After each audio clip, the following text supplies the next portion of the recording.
The stagecoach thundered into Redemption Creek, Arizona territory, kicking up a cloud of dust that seemed to announce the arrival of trouble to the sleepy frontier town. Victoria Dawson gripped her leather satchel tightly against her chest as the coach lurched to a stop. The year was 1878, and she had journeyed all the way from Boston with nothing but determination and the deed to a ranch she'd never seen, a ranch that, according to her late father's will, now belonged to her. Victoria smoothed down her practical traveling skirt and adjusted her hat, which had tilted during the rough journey. At 22, she was considered a spinster back east, but that was the least of her concerns now. Her father's sudden death had left her with an inheritance that baffled her, a cattle ranch in the Arizona territory. The lawyer had advised her to sell it without seeing it, but Victoria wasn't one to make decisions based on others' opinions. As she stepped down from the stagecoach, Victoria's boots hit the dusty ground with a soft thud. The town seemed to pause, watching her with curious eyes. She was clearly out of place with her Eastern clothes, though she'd chosen her most practical attire for the journey. "Miss Dawson?" A weathered man approached her.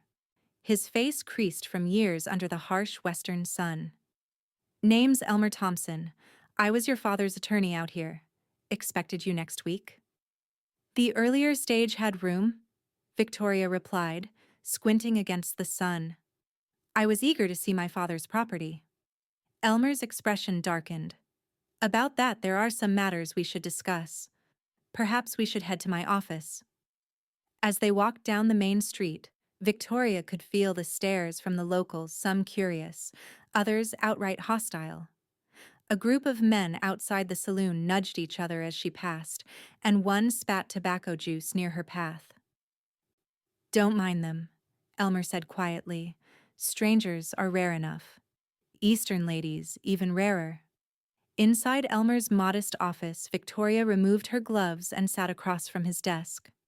"Mr. Thompson, I'd prefer directness. What matters need discussing?" The attorney sighed. "Your father's ranch, the Double D, has been running under the management of a local man, Garrett Caldwell. Your father hired him years ago when his health started failing. Caldwell's done good work, kept the place profitable. I understand, and I'm grateful. I'd like to meet him and—" "That's the problem, Miss Dawson. Caldwell and most folks around here weren't expecting William to leave the ranch to his daughter. They assumed it would go to Caldwell, or be sold to one of the neighboring ranchers." Victoria stiffened. "The ranch is legally mine, Mr. Thompson." "Yes, madam, it is. But ranching isn't exactly—" He hesitated. "Women's work out here. It's dangerous, grueling. Most of the men working the Double D have already threatened to quit if a woman tries to run things." Victoria's chin lifted. "Then they'll be replaced." Elmer shook his head. "Good ranch hands are hard to find, especially ones willing to work for a woman. The neighboring ranchers won't respect your boundaries. You'll be seen as easy pickings." "I didn't come all this way to turn around, Mr. Thompson. My father believed I could handle this responsibility, or he wouldn't have left it to me." Before Elmer could respond, the office door swung open without a knock. A tall man filled the doorframe, his broad shoulders blocking the light from outside. His face was shadowed by a wide-brimmed hat, but Victoria could feel the intensity of his gaze as it landed on her. "This her?" His voice was deep, with a slight drawl. Elmer stood quickly. "Garrett Caldwell, this is Miss Victoria Dawson, William's daughter. Miss Dawson, this is the foreman I mentioned." Garrett Caldwell stepped fully into the room, removing his hat. His hair was dark brown with hints of copper where the sunlight touched it, and his eyes were a startling blue against his sun-bronzed skin. He was younger than Victoria had expected, perhaps 30, and despite his rugged appearance, there was an intelligence in his eyes that caught her off guard. He didn't offer his hand. "Madam, I've come to make you an offer for the Double D. Fair price, cash money. Save you the trouble of heading back east disappointed." Victoria felt her temper flare. "Mr. Caldwell, I have no intention of selling the ranch. No offense, madam, but you don't know the first thing about ranching. The Double D needs a strong hand. My hand may not be strong in the way you mean, Mr. Caldwell, but I am my father's daughter. I intend to learn.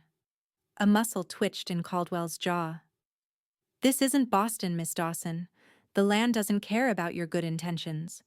Neither do rustlers, drought, or rattlesnakes. Then it's fortunate I have an experienced foreman, isn't it? Victoria challenged, rising to her feet. Though she barely reached his shoulder, she refused to be intimidated. Unless you're planning to quit? Garrett studied her for a long moment, his expression unreadable. No, madam, I don't quit. But you will. With that, he placed his hat back on his head, nodded curtly to Elmer, and strode out, leaving the door open behind him. Elmer cleared his throat. Well, that went better than expected. Victoria raised an eyebrow. Better? He didn't yell, Elmer explained with a weak smile. Miss Dawson, I feel obligated to warn you. The Double D is 15 miles outside of town. It's isolated, and the work is harder than anything you've likely encountered. I appreciate your concern, Mr. Thompson, but I've made my decision. Can you arrange transportation to the ranch tomorrow morning? Elmer nodded resignedly. I'll have a wagon ready at first light. The general store is still open if you need supplies. Martha Jenkins at the boarding house has a clean room available. Victoria thanked him and headed back into the late afternoon sun. As she crossed the street toward the general store, she noticed a group of men watching her from the saloon porch. Their expressions ranged from amused to hostile, and she quickened her pace slightly. Inside the store, a bespectacled older man greeted her warmly enough. Afternoon, miss. New to town? Yes. Victoria Dawson. I need some supplies. Recognition dawned on the man's face. William's girl? Well, I'll be. I'm Harold Porter. Your father was a good man. Fair in his dealings. Victoria smiled, grateful for the friendly face. Thank you. It seems not everyone shares your opinion of a woman owning a ranch. Harold shrugged as he began gathering items. Folks are set in their ways. But your father built that place from nothing. If he thought you could handle it, that counts for something. As Victoria selected essentials, the bell above the door jingled. A woman about her age entered, dressed in a practical riding skirt and jacket. Lucy, Harold called, come meet William Dawson's daughter. The young woman approached with a genuine smile. Lucy Simmons. My father's ranch borders the Double D to the south. Victoria Dawson, pleased to meet you. Lucy helped her select appropriate clothing and necessities for ranch life. You'll need sturdier boots, and these gloves will save your hands. Have you ridden before? Yes, though probably not as you do out here. Lucy laughed. Well, at least that's something. Listen, not everyone will be welcoming, but if you need anything, send word to the Circle S. I know what it's like to be underestimated. After completing her purchases and arranging for delivery to the boarding house, Victoria bid goodbye to her new acquaintance. The encounter had lifted her spirits, a small confirmation that perhaps she wasn't entirely unwelcome. The boarding house was neat and clean, run by a widow named Martha Jenkins who clucked disapprovingly at Victoria's plans, but provided a hot meal and clean sheets. Victoria ate quietly, ignoring the curious stares from the other boarders, and retired early to her room. As she lay in the unfamiliar bed, Victoria questioned her decision for the first time. The hostility she'd encountered was unsettling, and Garrett Caldwell's dismissal stung more than she cared to admit. But beneath her exhaustion was a stubborn determination. This ranch was her legacy, perhaps the only real connection she had left to her father. She would not abandon it without trying. The next morning arrived with a brilliant sunrise that painted the distant mountains in shades of gold and purple. Victoria dressed in her newly purchased clothes, a practical riding skirt, sturdy blouse, and leather vest. The boots felt stiff, but would serve her better than her traveling shoes. Elmer was waiting with a wagon as promised. Ready, Miss Dawson? Ready, Mr. Thompson. The journey to the Double D took nearly 3 hours over rough terrain. Victoria tried to absorb everything: the vastness of the land, the scattered cattle grazing on scrubby grass, the distant blue mountains that seemed both inviting and forbidding. There it is, Elmer finally said, pointing ahead to a collection of buildings nestled in a shallow valley. A creek cut through the property, lined with cottonwood trees that provided rare shade. The main house was larger than Victoria had expected, a 2-story structure built of sturdy logs with a wide porch. Several outbuildings, corrals, and a large barn completed the picture. As they approached, Victoria noticed men pausing in their work to watch. Garrett Caldwell emerged from the barn, wiping his hands on a rag. His expression was as unwelcoming as the day before. The wagon rolled to a stop, and Elmer helped Victoria down. She straightened her shoulders and approached Garrett. "Mr. Caldwell, I believe a tour of my property is in order." Something flashed in his eyes. Surprise, perhaps, that she had actually come. "Miss Dawson, I've got work to do." "Then I suggest you combine that work with showing me the ranch. I need to understand what I've inherited." A tall, older man with graying hair approached from the corral. "Boss, the new heifers are settled in the north pasture." His eyes flicked curiously to Victoria. "Frank, this is Miss Dawson," Garrett said, his tone neutral. "William's daughter and the new owner. Miss Dawson, Frank Miller, my right hand." Frank's weathered face registered surprise, but he touched the brim of his hat politely. "Madam, sorry about your father. He was a good man." "Thank you, Mr. Miller."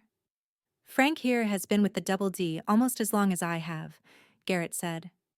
8 years for him, 10 for me." Victoria nodded. "I appreciate your loyalty to my father's ranch.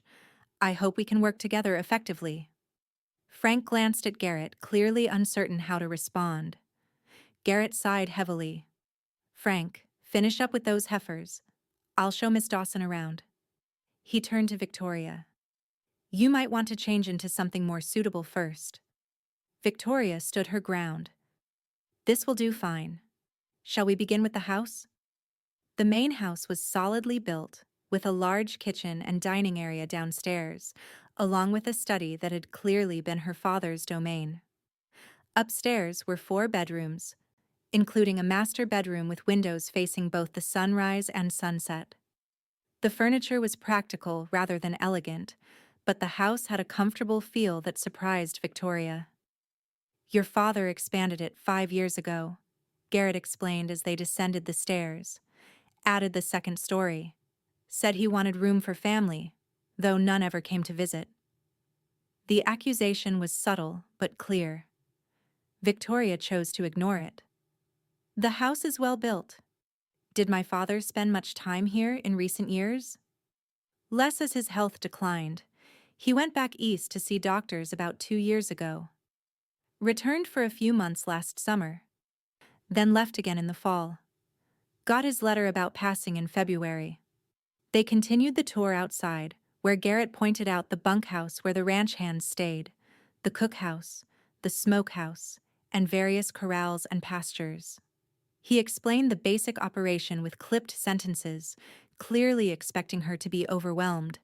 Instead, Victoria asked questions about water rights, grazing rotations, and cattle breeds that seemed to surprise him. "I've been studying," she explained when he gave her a questioning look. "I may not have practical experience, but I understand the principles." "Book learning isn't the same as doing, Miss Dawson. Which is why I'm here to learn by doing, Mr. Caldwell." As they approached the barn, shouting erupted from inside. Garrett cursed under his breath and strode forward, Victoria hurrying to keep up. Inside, 2 ranch hands were squaring off, fists raised. "Enough!" Garrett's voice cracked like a whip. The men froze, then stepped apart, breathing heavily. "What's this about?" The taller of the two, a lean man with a pockmarked face, spat on the ground. Just explaining to young Pete here that we don't work for women. No offense, madam, he added without looking at Victoria. That right, Harley? Garrett's voice was dangerously quiet. Last I checked, you work for the Double D, and you cash the checks I sign regardless of who owns the ranch. William's gone, Harley argued. No disrespect to his memory, but a woman can't run a cattle operation. Everyone knows that. Victoria stepped forward.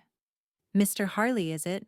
You're entitled to your opinion, but I am the legal owner of this ranch. If you can't accept that, I understand, and you're free to seek employment elsewhere. Harley looked to Garrett, clearly expecting support. When none came, he scowled. Fine, I quit. And I ain't the only one who feels this way. He stormed out, brushing roughly past Victoria. The younger ranch hand, Pete, looked nervously between Garrett and Victoria. I didn't say nothing about quitting, boss. I need this job. Garrett nodded. Get back to work then. As Pete scurried away, Garrett turned to Victoria. That's one. Expect more. How many hands do we have? 12, counting Frank and me. Need at least 8 to run things properly. Victoria bit her lip. Will they all leave? Something in her tone must have revealed her uncertainty, because Garrett's expression softened slightly. Not all. Frank will stay. Pete, probably. The Matthews brothers are loyal to the brand, not the owner, but we'll be short-handed. Then we'll hire more. Garrett actually laughed, though there was little humor in it. No one's going to sign on with a female boss, Miss Dawson. Word travels fast in these parts. Then we'll manage with who we have until they see I'm serious. Victoria met his gaze steadily. Unless you're planning to quit too? Garrett studied her for a long moment. I promised your father I'd look after this place. I keep my promises. They completed the tour as the sun began to set. Victoria's feet ached in her new boots, and she was covered in a fine layer of dust, but she refused to show any discomfort. As they returned to the main house, she saw Elmer waiting by his wagon. I need to get back to town before dark, he explained. Will you be all right here, Miss Dawson? Victoria glanced at the house, then at Garrett. Yes, I believe I will. Thank you for your help, Mr. Thompson. After Elmer departed, an awkward silence fell between Victoria and Garrett. There's food in the house, he said finally. Mrs. Rivera comes from town 3 days a week to clean and stock the pantry. She left a stew for dinner. Thank you. Will you join me? We should discuss the operations in more detail. Garrett hesitated, then shook his head. Got things to tend to. Morning comes early, Miss Dawson. We start at dawn. With that, he walked away toward the bunkhouse, leaving Victoria alone on the porch of her new home. The first week at the Double D was a baptism by fire. True to Garrett's prediction, 3 more hands quit, leaving them dangerously short-handed as spring roundup approached. Victoria rose before dawn each day, determined to prove herself useful. Though she lacked the strength and skills of the ranch hands, she threw herself into learning everything she could. Garrett maintained a professional distance, but Victoria caught him watching her with what seemed like grudging respect when she mastered riding Western style or learned to recognize the Double D brand on cattle. Frank Miller became an unexpected ally, patiently explaining aspects of ranching that Garrett deemed too obvious to mention. On her 8th day, Victoria was helping in the garden that supplied the ranch with vegetables when she heard hoofbeats approaching. A group of riders appeared, led by a portly man with an impressive mustache and expensive clothing. Victoria straightened, brushing dirt from her hands as Garrett emerged from the barn to meet the visitors. Caldwell, the portly man called. Heard there's been some changes at the Double D. Judge Preston, Garrett acknowledged with a nod. What brings you out this way? Preston's eyes found Victoria. Thought I'd pay my respects to William's daughter. Introduce myself properly. He dismounted with surprising agility for his size and approached Victoria. Samuel Preston, madam. I own the Rocking P, largest spread in the county. Your father and I had our differences, but I respected him. Victoria accepted his outstretched hand. Victoria Dawson, pleased to meet you. Terrible shame about William. Man builds something like this, expects it to continue after he's gone. Preston's gaze swept the ranch critically. Word is, you're losing hands. We're managing, Victoria replied evenly. Ranching's no game for a woman, Miss Dawson, especially one raised back east. I'd be willing to take the double D off your hands. Fair price. Victoria noticed Garrett watching the exchange intently. That's very kind, Judge Preston, but I'm not interested in selling. Preston's smile tightened. Might want to reconsider. Spring roundup's coming. Short-handed as you are, you'll lose half your calves to predators. By summer, you'll be desperate. We'll manage, Garrett interjected, moving to stand beside Victoria. Double D cattle are hardier than most, like their owner. Preston's eyebrows rose at Garrett's support. Well, now that's interesting. Thought you'd be first in line to buy this place, Caldwell. I work for the Double D, Garrett said simply. Miss Dawson owns it. Preston's expression hardened. Suit yourself. But when you change your mind, my offer stands. For now. He tipped his hat to Victoria. Good day, Miss Dawson. As Preston and his men rode away, Victoria turned to Garrett. Thank you for your support. Garrett's jaw tightened. Preston's been trying to absorb the Double D for years. Your father refused to sell, and so will I. So will we, Victoria corrected gently. Something shifted in Garrett's expression. Get cleaned up. I'm taking you to the north pasture. Time you learned about calving. The following weeks established a routine. Victoria worked alongside the remaining hands, learning everything from mending fences to identifying sick cattle. Her soft hands blistered, then calloused. Her fair skin browned under the relentless sun. Her muscles ached constantly, but she never complained. Garrett gradually shed some of his initial hostility, though he remained reserved. Occasionally, Victoria caught glimpses of the man beneath the stern foreman, his unexpected gentleness with young calves, his dry humor when trading stories with Frank around the evening fire, his quiet appreciation of sunsets over the western mountains. One evening, as they returned from checking a remote line shack, a spring thunderstorm caught them in open country. Rain poured down in blinding sheets, and lightning cracked across the sky. There's a shelter ahead, Garrett shouted over the storm, pointing to a rocky outcropping with a small overhang. They dismounted and led their horses beneath the natural shelter. It was cramped, forcing them to stand close together as the storm raged. Victoria shivered in her soaked clothes. Without a word, Garrett removed his coat and placed it around her shoulders. The warmth of his body lingered in the material, and Victoria pulled it closer. Thank you, she said, her teeth chattering slightly. Garrett nodded, his face illuminated briefly by a flash of lightning. For the first time, Victoria noticed a thin scar running along his jawline, nearly hidden by stubble. How did you come to work for my father? She asked, partly to distract herself from their proximity. Garrett was silent for so long that Victoria thought he might not answer. Finally, he spoke, his voice low. I was riding with a rough crowd after the war. Your father caught me trying to steal one of his horses. Victoria's eyes widened. What did he do? Offered me a job instead of a bullet. Said I looked like I needed the former more than I deserved the latter. A ghost of a smile touched Garrett's lips. He was right. That sounds like him, Victoria said softly. He always believed in second chances. He was a good man. Fair. Taught me everything I know about ranching. Garrett glanced at her. He talked about you. Was proud of your education, your independence.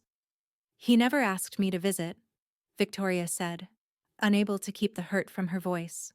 All those years, and he never once suggested I come here. He wanted to protect you from this life. It's hard. Dangerous. Garrett's eyes met hers.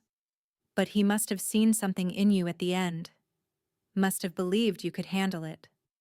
The storm gradually subsided, leaving behind the fresh scent of rain-soaked earth.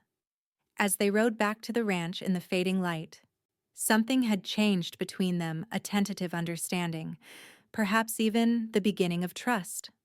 Spring roundup arrived with all its challenges. Victoria worked from before dawn until after dusk, learning to cut calves from the herd for branding. Though she lacked the strength of the male ranch hands, she proved to have a good eye and steady nerves. One afternoon, as she was helping to brand calves in a makeshift corral, riders appeared on the ridge overlooking their operation. Victoria recognized Judge Preston among them. "We've got company," she called to Garrett, who was wrestling a calf to the ground. Garrett glanced up, his expression darkening. "Stay here," he instructed, handing the calf off to another hand. Victoria ignored him, following as he strode toward the approaching riders. Preston's smile was cold as they drew closer. "Caldwell, Miss Dawson, quite the operation you've got here. Impressive for so few hands." "What do you want, Preston?" Garrett asked bluntly. "Just being neighborly. Noticed you're working that section along Cottonwood Creek. Funny thing is, I always understood that to be rocking pea land." Victoria frowned. "The creek is the boundary, Judge Preston. We're working our side." Boundaries can be such tricky things, especially when original survey markers get misplaced. Preston's smile didn't reach his eyes. "I've filed papers with the land office clarifying that the entire creek and 2 miles east belong to the Rocking P." Garrett's hands clenched into fists. "That's Double D land, and you know it.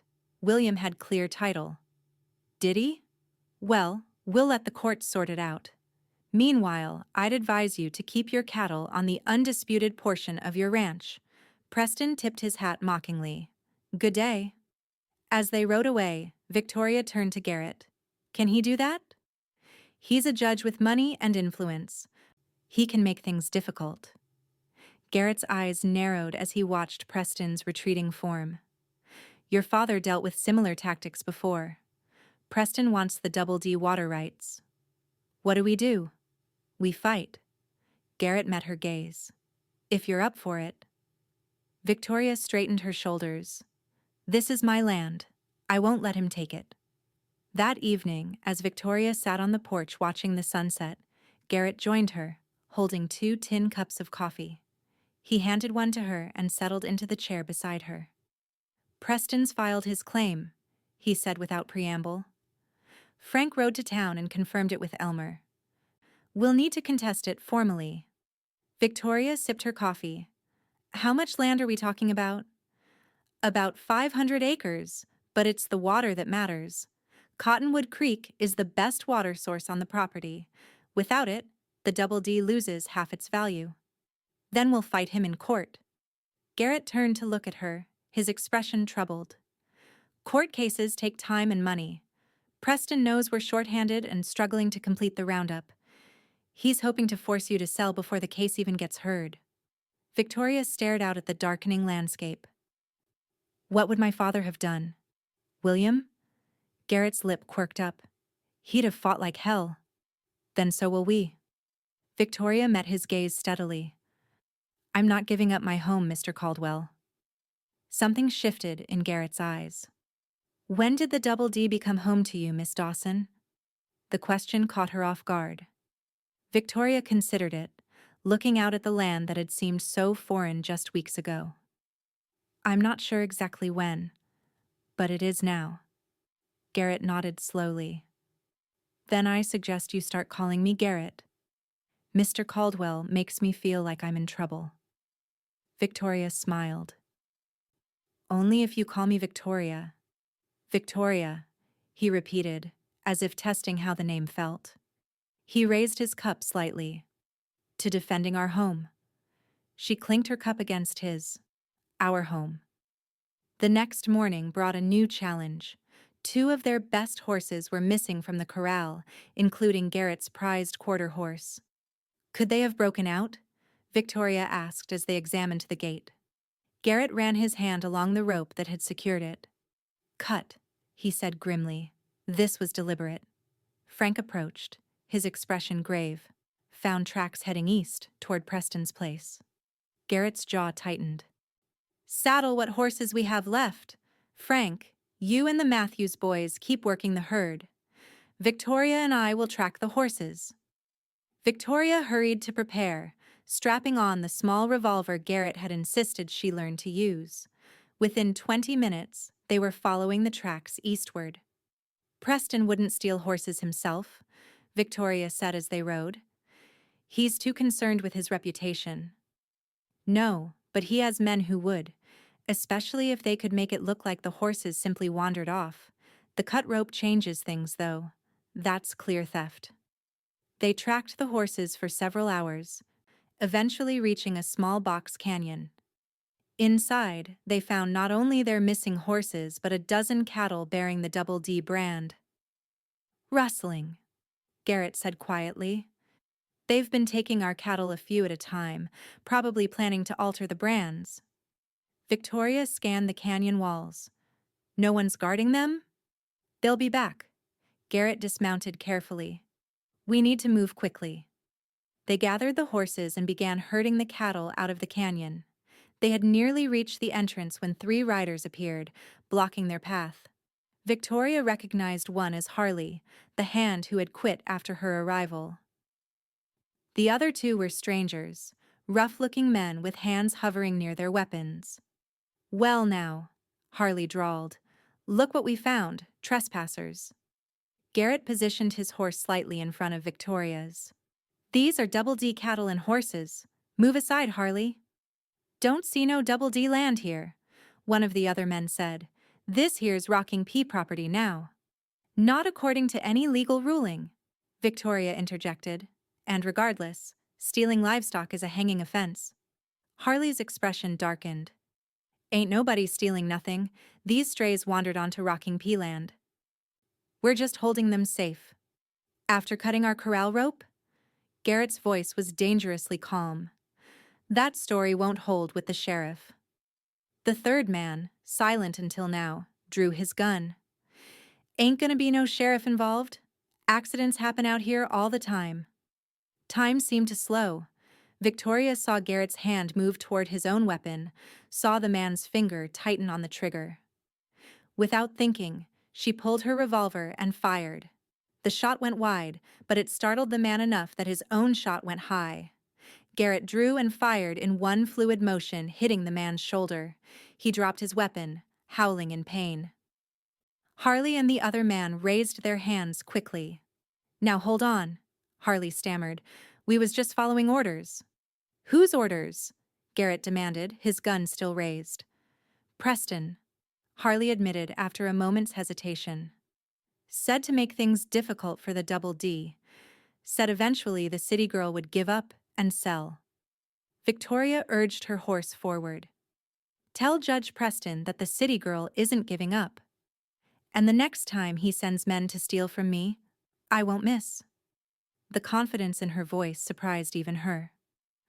Garrett gave her a quick, approving glance before turning back to the rustlers. "Take your wounded friend and ride out, and spread the word the Double D protects what's hers." As they drove the recovered cattle and horses back toward the ranch, Victoria replayed the confrontation in her mind. She had fired a gun at another human being. The realization should have horrified her, yet she felt only a grim certainty that she had done what was necessary. "You did well back there," Garrett said, breaking the silence. "Quick thinking. I missed. You acted. That's what matters."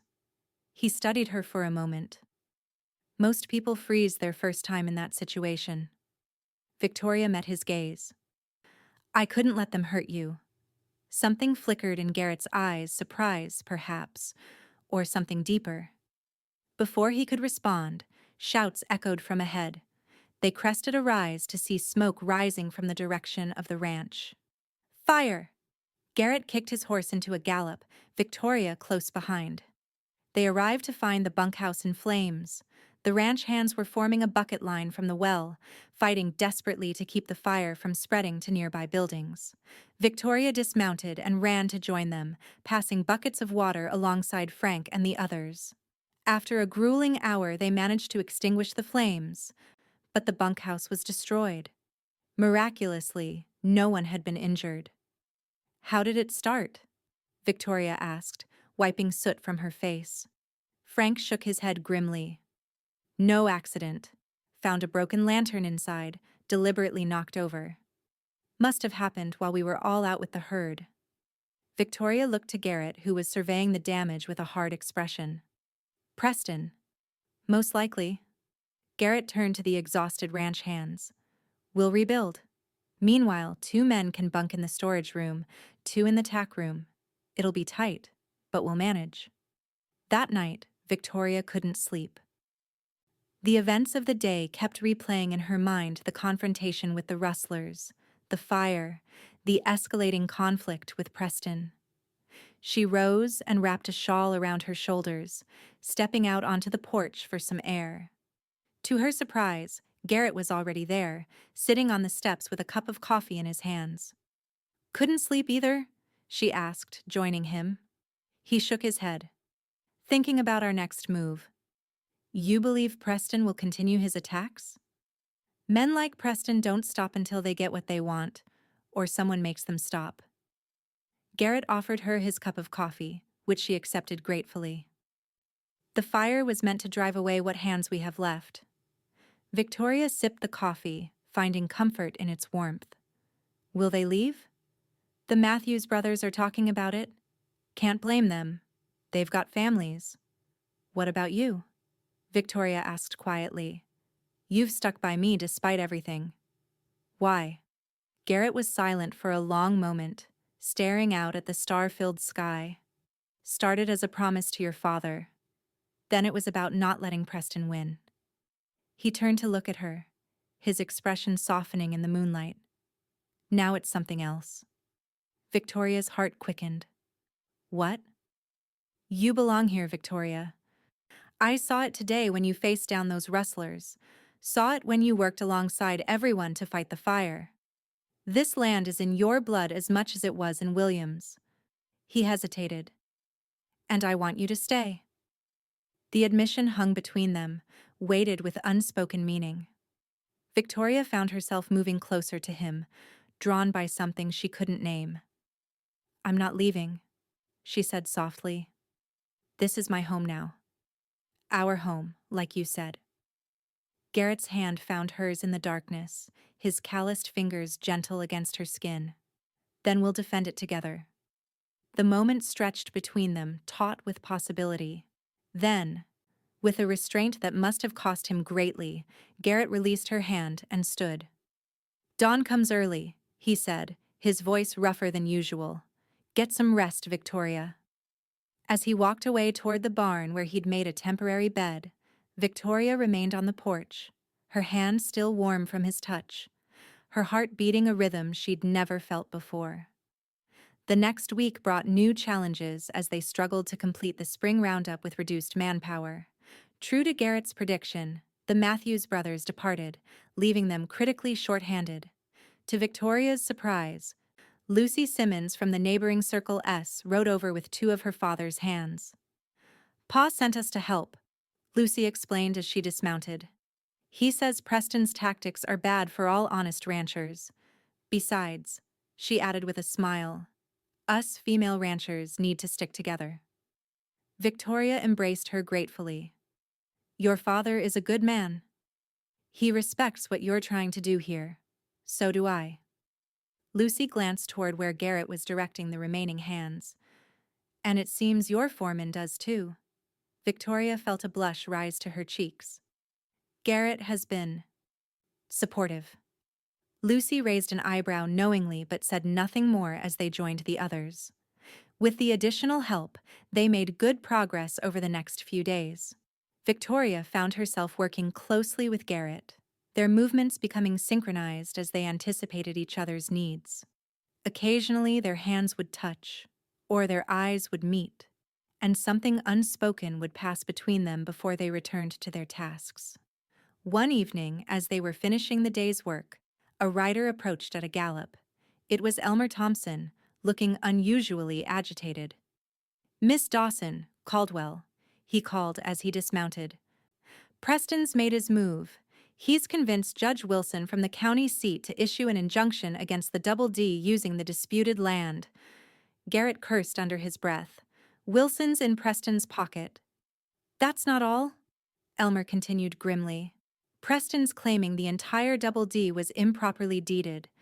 He's found some supposed flaw in William's original claim and is challenging Miss Dawson's ownership of the entire ranch." Victoria felt the blood drain from her face. "Can he do that?"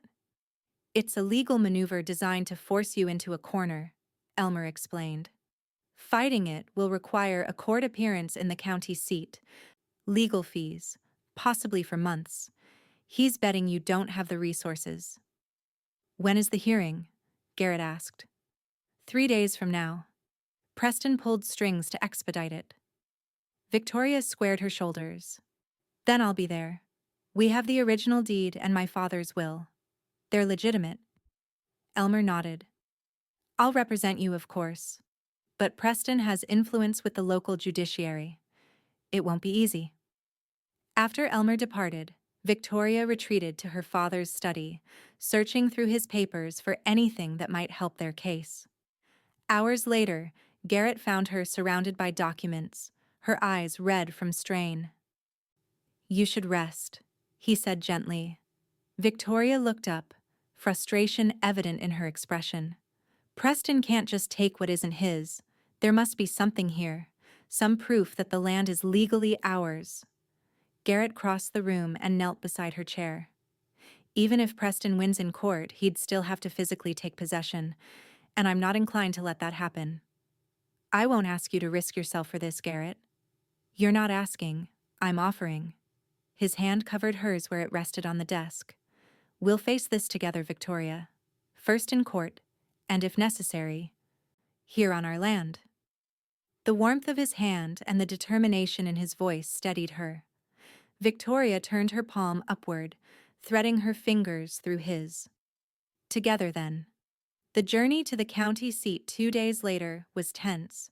Victoria wore her best dress, saved for this occasion, while Garrett cleaned up surprisingly well in a proper suit that emphasized his broad shoulders. Frank remained behind to oversee the ranch with Lucy's borrowed hands. The courthouse was imposing, a stone building that dominated the small town square. Inside, Victoria was dismayed to see the room already filled with Preston's supporters. The judge, a thin man with spectacles and a perpetual frown, called the session to order. Preston's lawyer presented their case first, weaving a tale of improper boundaries and questionable land transfers. He produced old survey maps and testimony from longtime residents suggesting William Dawson had expanded his claim beyond its legal boundaries over the years. When Elmer rose to present their defense, he was interrupted frequently by the judge's questions, each seemingly designed to undermine their position. Victoria watched with growing dismay as the proceeding clearly tilted in Preston's favor. During a brief recess, Victoria stepped outside for air, feeling overwhelmed. Garrett followed, his expression troubled. "It's not going well," she admitted quietly. "No, it's not. Preston has this judge in his pocket." Garrett's jaw tightened. "But this isn't over." "What if we lose, Garrett?" "What then?" Before he could answer, a weathered old man approached them hesitantly. "Pardon, madam, couldn't help overhearing. You're William Dawson's girl?" Victoria nodded. "Yes, I'm Victoria Dawson." "Name's Henry Blackburn. I was the original surveyor for this county back in '52. Did the first official surveys for both the Double D and Preston's place when they were just stakes in the ground." He glanced around nervously. "Those maps Preston's lawyer is showing? They're forgeries." Hope flared in Victoria's chest. "Can you testify to that?" Blackburn shook his head. "Preston would ruin me, but..." He reached into his jacket and withdrew a folded paper. This is a copy of the original survey. Kept it all these years. Shows the true boundaries, with Cottonwood Creek fully on Double D land. Your daddy paid fair and square for every acre. Victoria accepted the document with trembling hands. Mr. Blackburn, this could save our ranch. The old surveyor touched the brim of his hat. William helped my boy once when no one else would. Consider the debt paid. With that, he melted back into the crowd. When court resumed, Elmer presented the original survey as new evidence. Preston's face darkened with fury as the judge reluctantly examined it. This appears to be an authentic survey, the judge admitted grudgingly. In light of this evidence, I must rule that the boundary stands as originally established, with Cottonwood Creek falling within Double D property. A murmur ran through the courtroom. Preston leaned forward to whisper urgently to his lawyer, who then addressed the court. Your Honor, we maintain our challenge to Miss Dawson's overall claim to the ranch. William Dawson's will specifically left the property to his daughter. But given the rugged nature of ranching and Miss Dawson's obvious unsuitability for such work, we contend that the bequest should be set aside in favor of more qualified local interests. Anger flared in Victoria's chest. She rose before Elmer could stop her. Your Honor, may I address the court? The judge seemed surprised but nodded. You may, Miss Dawson. Victoria moved to stand before the bench, her voice clear and steady. My father built the Double D from nothing. He worked that land for 30 years, through drought and blizzard, through Indian troubles and rustlers. When he died, he left it to me because he believed I had the strength to continue what he started. She turned to face the crowded courtroom, meeting the eyes of the local ranchers and townspeople. In the weeks since I arrived, I've broken horses and branded calves. I've mended fences and fought fires. I've faced down rustlers who would steal what's mine. The fact that I wear a skirt doesn't make me any less capable of running my ranch than any man in this room. Her gaze found Garrett, who watched her with undisguised admiration. Drawing strength from his support, she continued. The Double D is my home, my legacy. I will not be intimidated into giving it up, not by legal maneuvers, not by threats, not by violence. I belong there, and I intend to stay. A silence fell over the courtroom when she finished. Even Preston seemed taken aback by her passion. The judge cleared his throat. While I appreciate your conviction, Miss Dawson, the law must consider practical realities. Ranching is not typically women's work. Do you have anyone who can speak to your capabilities? Before Elmer could respond, Garrett stood. I can, Your Honor. The judge peered at him over his spectacles. And you are? Garrett Caldwell, foreman of the Double D for the past 10 years. I've worked alongside Miss Dawson since her arrival. Garrett's voice carried authority as he continued. In that time, I've seen her outwork men half again her size. I've seen her face danger without flinching. I've seen her earn the respect of every hand on the ranch through her actions, not her words. He straightened to his full height, his gaze sweeping the courtroom. If anyone questions whether Victoria Dawson belongs at the Double D, I invite them to come see for themselves. She belongs there with me, working the land her father left her, building on his legacy. Something in Garrett's tone when he said, with me, caused whispers to ripple through the crowd. The judge studied him thoughtfully. Mr. Caldwell, are you suggesting a personal interest in Miss Dawson's welfare? Garrett didn't hesitate. I'm stating plainly that Victoria Dawson is the rightful owner of the Double D, and that she has proven herself more than capable of running it. And yes, I have a personal interest in seeing justice done.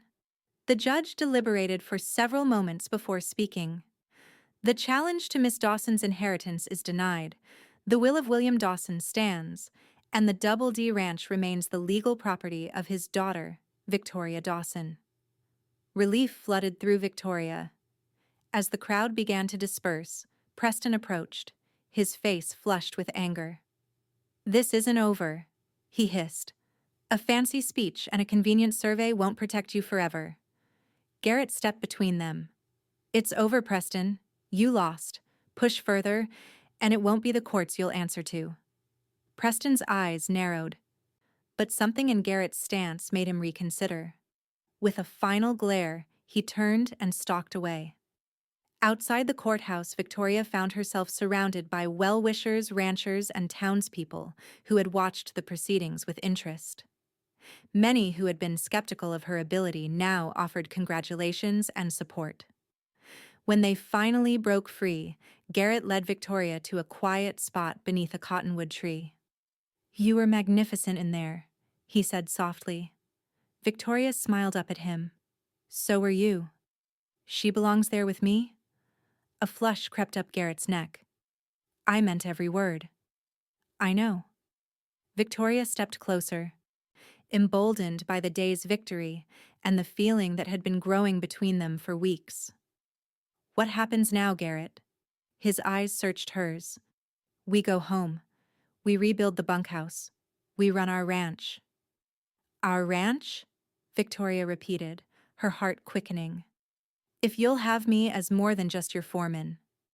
Garrett's voice was rough with emotion. "I never expected to feel this way about anyone, Victoria. Certainly not about William's Eastern daughter, who I was so sure wouldn't last a week." Victoria laughed softly. "And I never expected to fall in love with the stubborn cowboy who was so determined to see me fail." "Love?" Garrett's hand came up to cup her cheek. "Yes, love." Victoria leaned into his touch. "Is that so surprising?" Instead of answering, Garrett lowered his head and kissed her. It was a gentle kiss at first, tentative, as if he feared she might change her mind.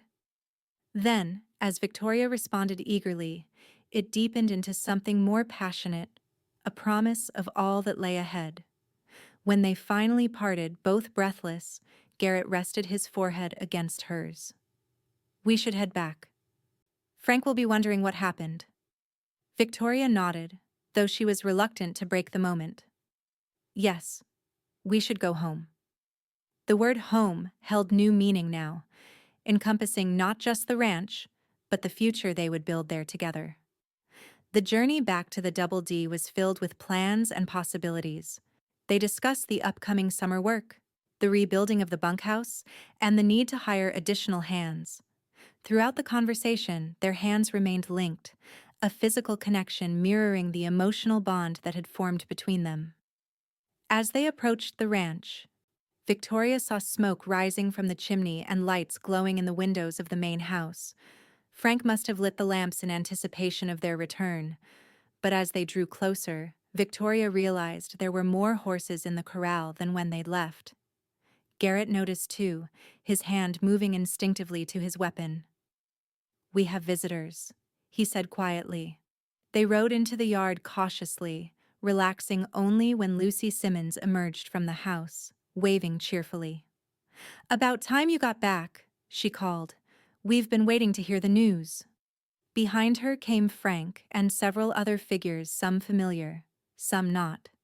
Victoria dismounted to find herself surrounded by neighboring ranchers and their families, all gathered to hear the outcome of the hearing. "Word spread about what Preston was trying to do," Lucy explained as she embraced Victoria. "Folks realized if he could challenge your claim, none of their ranches were safe. They've come to offer support." The gathering turned into an impromptu celebration when Victoria announced their victory. Food appeared as if by magic, and someone produced a fiddle.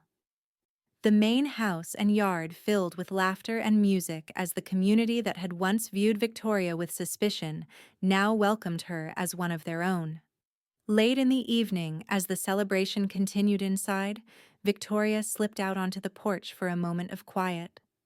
Garrett followed, standing beside her as they gazed up at the star-filled sky. "Is this what it was like when my father lived here?" Victoria asked. "This sense of community?" Garrett nodded. "William was respected. He helped neighbors when they needed it, and they returned the favor. That's the way of things out here. And now they've accepted me too." You earned it. Garrett turned to face her, taking both her hands in his. Victoria, there's something I need to ask you. Her heart skipped a beat at the seriousness in his tone. Yes? I'm not a man of fancy words or grand gestures. I have calloused hands and simple ways. But I love you with everything I am. Garrett's voice was steady despite the vulnerability in his eyes. Will you marry me? Be my wife and my partner in all things? Joy bubbled up inside Victoria, bright and overwhelming. Yes, Garrett. Yes to all of it. He kissed her then, beneath the western stars, sealing their promise with a tenderness that belied his rugged exterior. When they parted, Victoria laughed softly. What? Garrett asked, smiling at her joy. Just thinking about how different my life is from what I expected when I stepped off that stagecoach. I came looking for a legacy and found a home. Found you.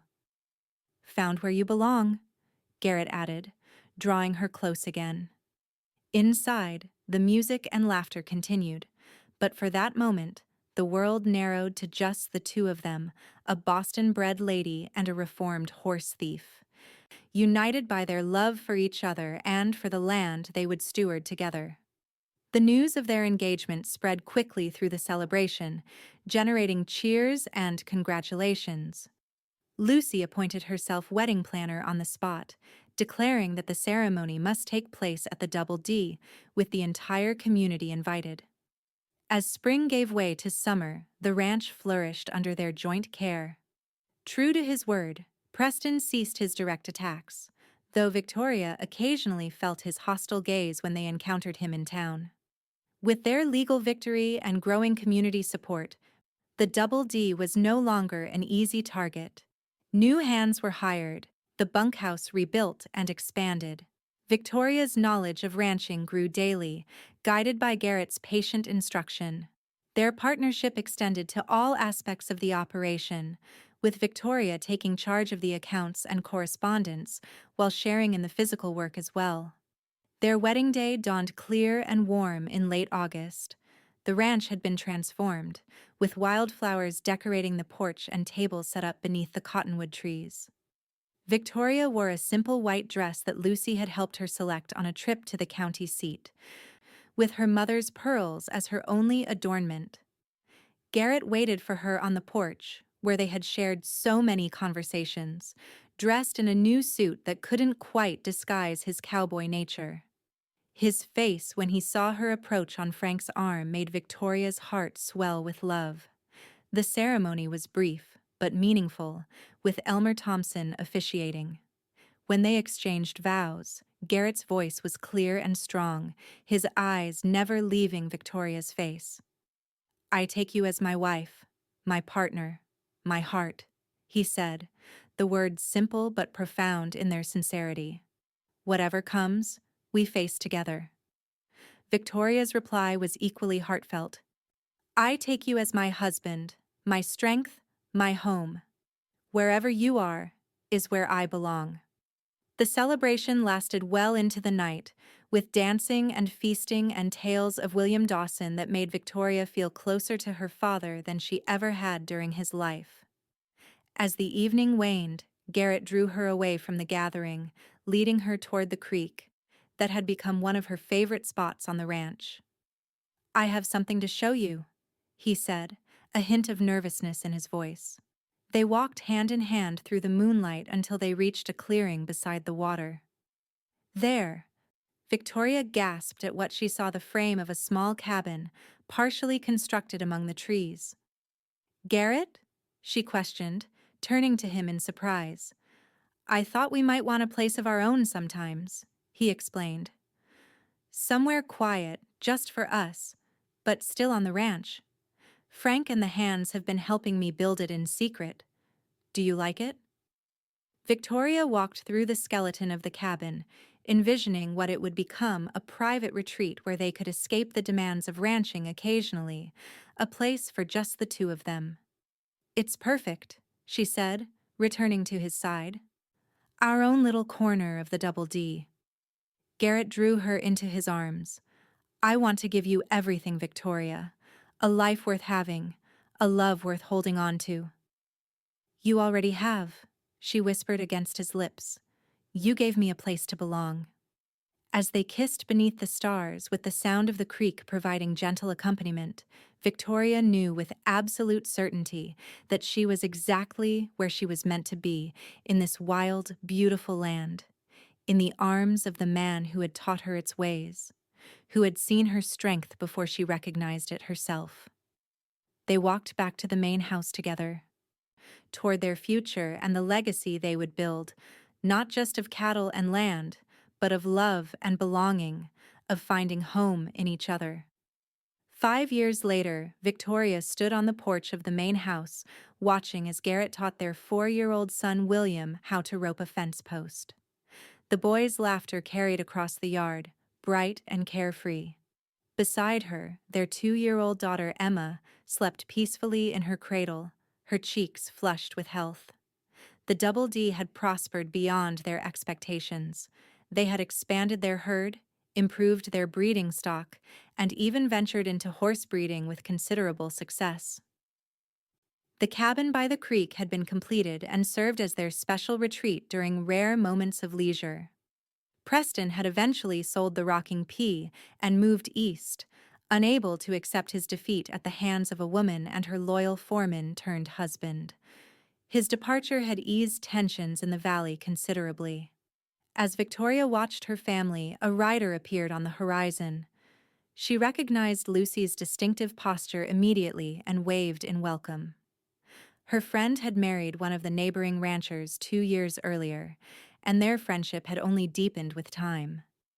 Lucy dismounted with her usual energy, climbing the steps to embrace Victoria.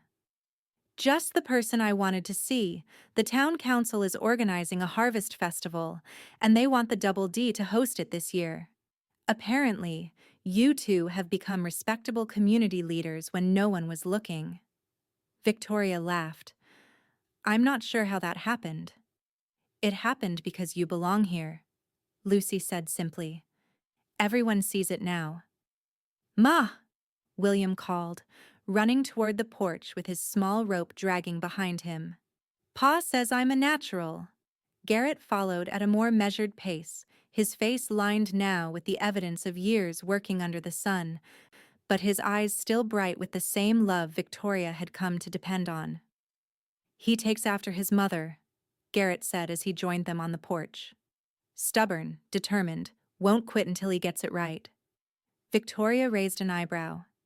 I believe those are traits he could have inherited from either of us. Garrett's laugh was warm as he placed an arm around her shoulders. Fair enough. As Lucy shared the festival plans, Victoria leaned into her husband's embrace, contentment filling her heart. She thought of the young woman who had stepped off the stagecoach years ago, frightened but determined, and marveled at how far she had come. The Double D was more than just her father's legacy now. It was the home she and Garrett had built together, the land that would sustain their children and, God willing, their children's children. What had once seemed foreign was now as familiar as her own heartbeat. Later that evening, after the children were asleep and Lucy had departed, Victoria and Garrett sat on the porch swing, a nightly ritual they maintained regardless of how exhausting the day had been. I got a letter from Boston today, Victoria said, her head resting against Garrett's shoulder. My old friend Elizabeth is scandalized that I'm still living in the wilderness after all these years. Garrett's fingers threaded through hers. Do you ever miss it? The city, the society, all the things you left behind? Victoria considered the question seriously, as she did whenever it arose. I miss certain conveniences occasionally, hot baths that I don't have to haul water for mainly. Garrett chuckled. I'll build you a proper bathhouse next summer. That would be lovely. Victoria lifted her head to look at him. But no, I don't miss my old life. Everything I want is here you, the children, our land, our community. I can't imagine belonging anywhere else. Garrett's kiss was tender, a reaffirmation of all they had built together. They said you didn't belong here, he murmured against her lips. But I knew from the moment you stood up to me in Elmer's office that you were exactly where you were meant to be. Victoria smiled, remembering that first confrontation and how far they had come since then. With you, she said softly. I belong here with you. As the stars emerged in the vast western sky, Victoria Caldwell, once Victoria Dawson of Boston, sat contentedly in the arms of her husband, surrounded by the land they loved, secure in the knowledge that she had found her true home not in the grand houses of the East, but in the wild beauty of the frontier, and in the heart of the cowboy who had seen her strength when others had seen only her limitations. They had proven all the doubters wrong, those who had said she didn't belong. And in doing so, they had created something rare and precious, a love as enduring as the land itself, a legacy that would stand the test of time.